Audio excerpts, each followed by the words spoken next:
down, I know you got me, baby.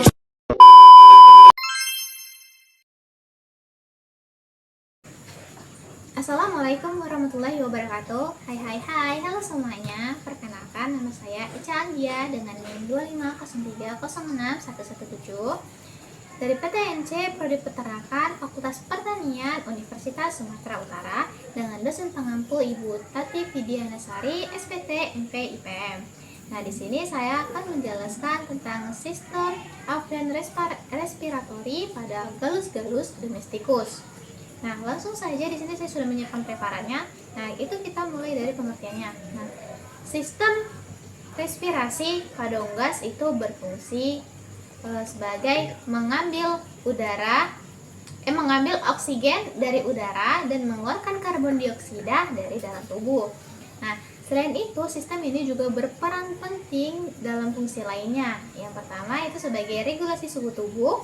Terus yang kedua itu sebagai detoksifikasi atau menetralisir proses zat yang berbahaya atau zat kimia. Terus yang ketiga itu menjaga keseimbangan asam dan basa dalam darah. Yang keempat sebagai fonasi atau pembentukan suara. Dan yang kelima, yang terakhir itu sebagai pertahanan awal tubuh terhadap mikroorganisme yang masuk ke dalam sistem melalui udara. Nah, sistem ini juga hampir mirip dengan sistem respirasi mamalia, tapi secara anatomi itu tetap berbeda. Pada unggas itu sistem respirasinya lebih efisien karena dibantu dengan kantung udara. Nah, adapun tiga bagian utama sistem respirasi pada unggas yaitu yang pertama ada saluran respirasi atas, paru-paru, dan kantung udara. Nah, di sistem respirasi atas itu terdapat rongga hidung atau kapum nasi, terus ada laring, trakea, bronkus, dan bronkeolus. Nah, di rongga hidung atau kapum nasi itu sebagai tempat awal masuknya udara ke dalam tubuh unggas. Nah, di rongga udara ini juga terhubung oleh beberapa sinus. Yang pertama ada sinus infraorbitalis, yaitu sinus yang berada di bagian bawah mata. Terus yang kedua itu ada sinus supraorbitalis, yaitu rongga udara yang berada di bagian atas mata. Nah, dengan adanya hubungan-hubungan ini, benda-benda asing seperti virus atau bakteri akan mudah masuk melalui udara. Nah, untuk melindungi tubuhnya, di dalam rongga hidung ini juga terdapat silia atau bulu getar, yaitu bulu halus yang berfungsi sebagai penyaringan debu dari udara. Nah, terus yang kedua itu ada mukus atau lendir, yaitu cairan lengket yang menangkap partikel-partikel asing yang masuk dari udara. Dan pada trakea, bronkus, dan bronkeolus itu terdapat epitel bersilia atau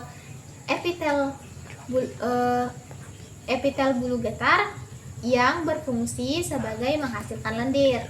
Nah, di dalam lendir ini juga itu terdapat beberapa enzim. Yang pertama itu ada enzim proteolitik yang berfungsi sebagai penghancur mikroorganisme protein.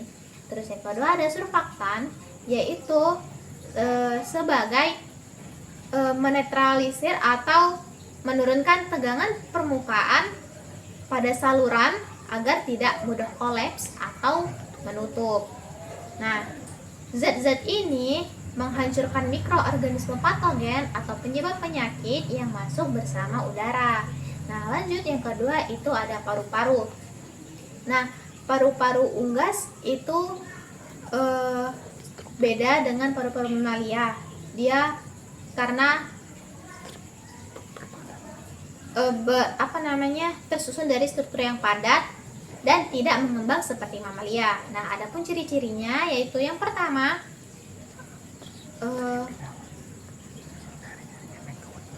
tersusun dari struktur yang padat dan kenyal, lalu terdapat banyak pembuluh darah dan terhubung ke berbagai bronkus. Nah, ujung-ujung bronkus ini atau hubungan-hubungan ke bronkus ini tuh namanya parabronkus, yaitu saluran kecil pertukaran gas. Nah, di sekitar parabronkus itu juga terdapat kapiler darah atau pembuluh darah yang sangat kecil. Terus selanjutnya yang terakhir yaitu air sac atau kantung udara. Nah, kantung udara adalah rongga udara yang berdinding tipis yang membantu pernapasan pada unggas. Nah, dinding ini sulit dikenali ketika hewan sudah mati. Karena apa? Biasanya itu kantung udara itu akan mengempis. Nah, adapun fungsi dari air sac ini itu yang pertama membantu proses inspirasi atau penarikan nafas. Terus yang kedua itu membantu proses ekspirasi atau menghembuskan nafas. Lalu berfungsi sebagai menyimpan cadangan udara, lalu membantu mengatur suhu tubuh, dan yang terakhir itu membantu berat tubuh pada unggas ketika saat terbang. Nah, lalu jumlah air sac pada ayam itu ada 9. Yang pertama itu ada cervical air sac, yaitu letaknya di bagian leher. Lalu ada coracoid air sac, itu terdapat kantung udara yang berada di selangka. Lalu ada anterior thorax air sac, yaitu kantung udara yang berada di dada bagian depan. Lalu ada posterior thorax air sac, itu kantung udara yang berada di bagian dada belakang. Dan yang terakhir itu ada abdominal air sac, yaitu kantung udara yang berada di perut. Nah, jadi mekanisme pernapasan pada unggas itu dimulai dari kontraksi otot interkostal. Nah, otot interkostal itu adalah otot yang berada di antara tulang rusuk. Nah, di mana ketika otot ini berkontraksi, tulang rusuk akan bergerak keluar dan tulang dada akan bergerak ke bawah. Nah, hal inilah yang menyebabkan volume rongga udara itu meningkat.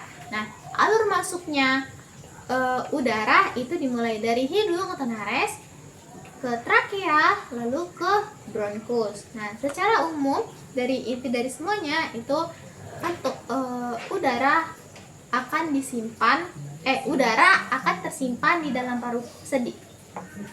paru-paru itu cuma sedikit, terus dan secara besar itu udara akan tersimpan di bagian kantung udara.